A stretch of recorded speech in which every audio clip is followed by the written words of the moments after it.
Donc on prend l'exercice où je m'étais arrêté juste avant pour que ce soit pas coupé pendant l'exercice. Voilà, l'exercice 28.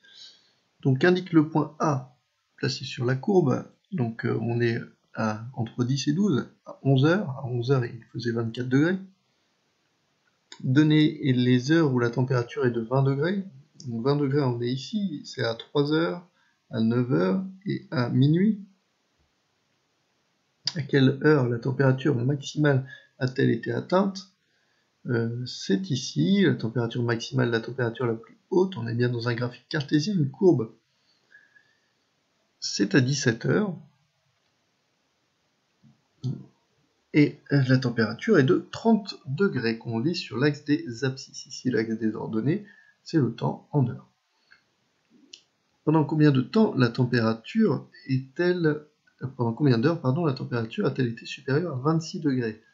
Donc 26 degrés, ici, c'est ici entre 12 heures et 21 heures, c'est pendant 9 heures. Commentez l'évolution de la température de 0 à 24 heures. Je vous ai fait un petit commentaire que je vous laisse lire en un peu plus gros. Donc vous pouvez faire une pause sur la correction. Hein. Effectivement, la température était de 23 degrés à 0 heure, comme vous le voyez avec le livre à côté de vous. Et puis elle a descendu jusqu'à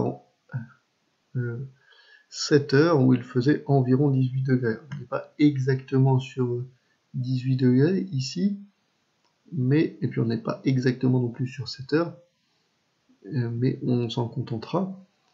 Et puis elle a remonté jusqu'à 17 heures, température maximale à cette heure-là, où il faisait 30 degrés, et a baissé jusqu'à minuit à une température de 20 degrés.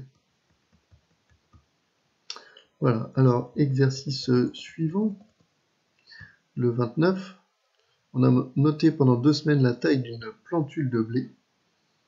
Donc c'est encore un graphique cartésien, puisque la plantule de blé, même si on l'a notée à des temps précis, elle ne cesse de grandir. Voilà, on recopie le graphique, et puis on relie les points à main levée. Alors ici, on a le temps en jours, on ne s'arrête pas à 7, hein, on continue le graphique. Quand vous allez faire le graphique, vous continuez. N'oubliez pas de prendre une photo de votre cahier et puis de me l'envoyer. Et la taille, ici, en millimètres. Vous le faites sur votre cahier, prenez pas forcément une feuille de papier millimétrée. Les diagrammes circulaires. Alors un diagramme circulaire, c'est ceci. Circulaire, ça vient de cercle, forcément. On fait un petit commentaire de ce diagramme circulaire, c'est la répartition des océans par rapport à la planète. On peut facilement lire que l'océan Pacifique représente presque la moitié de l'ensemble des océans. L'océan Atlantique, un peu plus d'un quart. Hein. Si on part de là, hop, un quart, ça s'arrête là, donc un peu plus d'un quart. L'océan Indien, donc un peu moins d'un quart, forcément. Et puis le dernier océan, le glacial arctique, très peu. Donc il faut retenir les 3 différents types de diagrammes. Ici, le diagramme circulaire, le diagramme cartésien en courbe, et puis le diagramme l'histogramme, le diagramme en bâton, le diagramme en barre, et le diagramme en bâton qu'on a un peu moins vu. Alors, exercice 25. Ici, ce diagramme donne la représentation du sol en France métropolitaine en 2012. Quel est le pourcentage du sol représentant les sols boisés comparé avec les sols cultivés? Alors les sols boisés, ici, en bleu, c'est 31%. Les sols cultivés, c'est 36%. Donc les sols boisés sont inférieurs aux sols cultivés. Tout simplement. Alors on va mettre en plus petit pour pouvoir avoir la place à répondre. Et puis Peut-être qu'en étant un petit peu plus habile, voilà, si je peux avoir alors petit 1,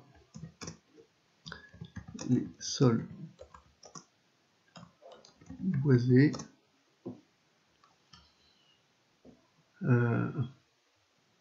représente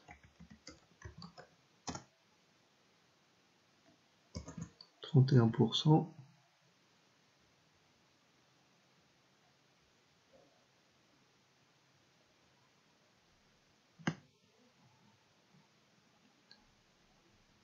de la répartition du sol de la France.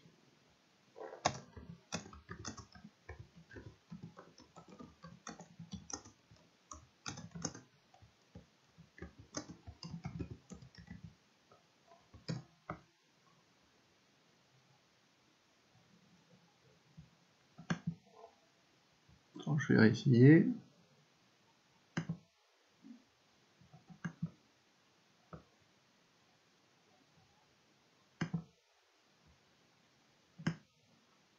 Voilà.